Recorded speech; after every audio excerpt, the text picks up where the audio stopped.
আসসালামু আলাইকুম রাহমাতুল্লাহি ওয়া বারাকাতুহ। ফাতেমাতুল লিয়ার আরবি শিক্ষা চ্যানেল থেকে সবাইকে স্বাগতম।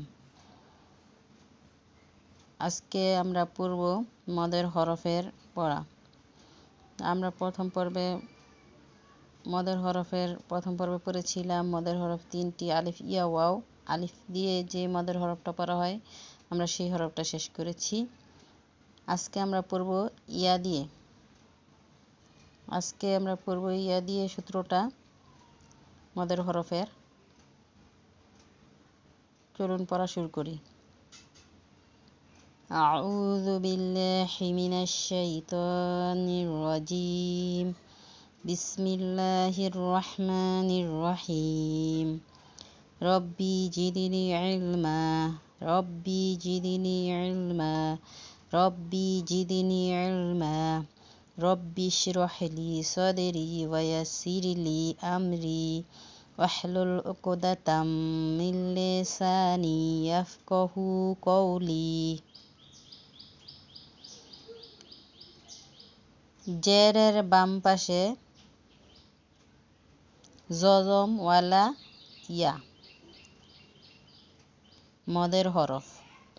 ডান দিকের হরকতের উচ্চারণ এক আলিফ টানিয়া পড়িতে হয়।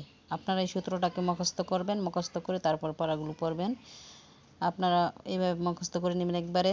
জেরের বাম পাশে জজমওয়ালা ইয়া মদের হরফ, ডান দিকের হরকতের উচ্চারণ এক আলিফ টানিয়া পড়িতে হয়। যেমন জিমজের জি, জিম ইয়া জেরে জি।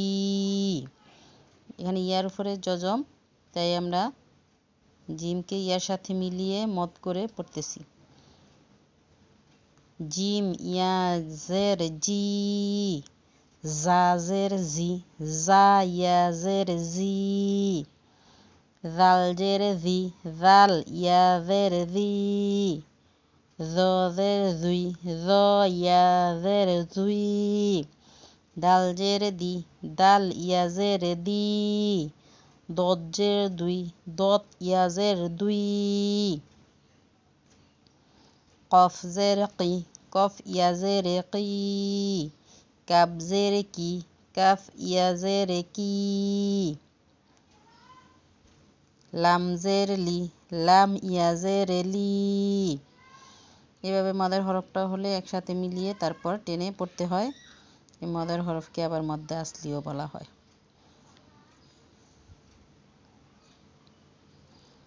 এবার আমরা হরফে হরকতে মদ একসাথে মিলিয়ে পড়ব পড়াগুলোকে বানাম করে উচ্চারণ করে। র জবর র, হা ইয়া জের হি, রহি।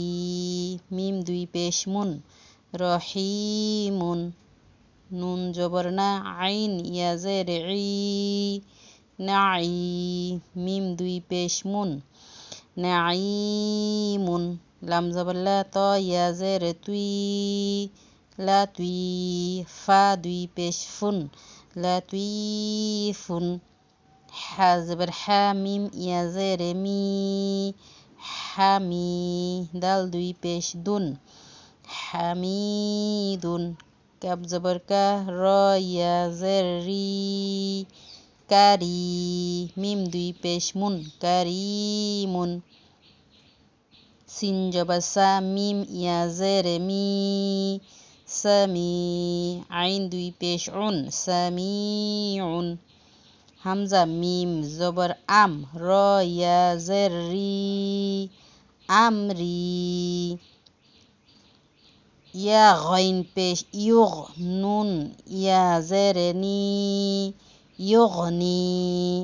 তা জিম জবর তাজে, র ইয়া জের রি, তাজেরি। নুন ফা জবর নাফ, সিন ইয়া জের সি, নাফসি। মদের হরফগুলি যে একত্রেভাবে যে সবগুলো পড়া একরকম করে আসবে এরকম না, এক একটা এক এক জায়গা থেকে আসবে, এক একটা এক এক হরফের সাথে আসবে। আমরা যদি দেখি জেরের বাম পাশে জমলিয়া মধ্যখানে হোক আর পড়ার শেষে হোক, যেখানে দেখব আমরা টেনে পড়ব। যেমন এই পড়ার মধ্যে আসে তা জিম জবর তাজে, র ইয়াজের রি, তাজে রি। এইখানে কলকলার সূত্র এসেছে, কলকলার হরফ এবং মদের হরফ দুইটাই একসাথে এসছে। এক একটা এক এক জায়গা এসছে, এক এক রকম করে উচ্চারণ করে মিলিয়ে পড়তে হবে। মিম জবর মা, জিম ইয়াজের জি, মাজি। দাল দুই পেশ দুন, মাজিদুন।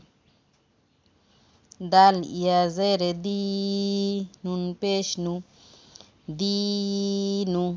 কাপ মিম পেশ কুম, দিনুকুম। তাহলে আমরা এইভাবে পড়াগুলোকে পড়ব এবং মদের হরফগুলোকে টেনে পড়ব। মদ কখনো প্রথম হরফের দিক দিয়ে আসবে, মধ্যখানে আসবে, শেষে আসবে। যেখানে আসবে সেখানে আমরা মদকে মিলিয়ে মিলিয়ে টেনে পড়ব।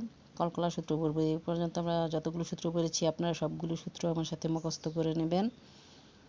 সবগুলো সূত্র মুখস্থ করলে সবগুলো সূত্র অনুযায়ী পড়া হবে, পড়বেন। তাহলে পড়া বুঝবেন, পড়ার ভালো লাগবে, পড়া সই হবে। আজকে এই পর্যন্তই। আসসালামু আলাইকুম রাহমাতুল্লাহি ওয়া বারাকাতুহু।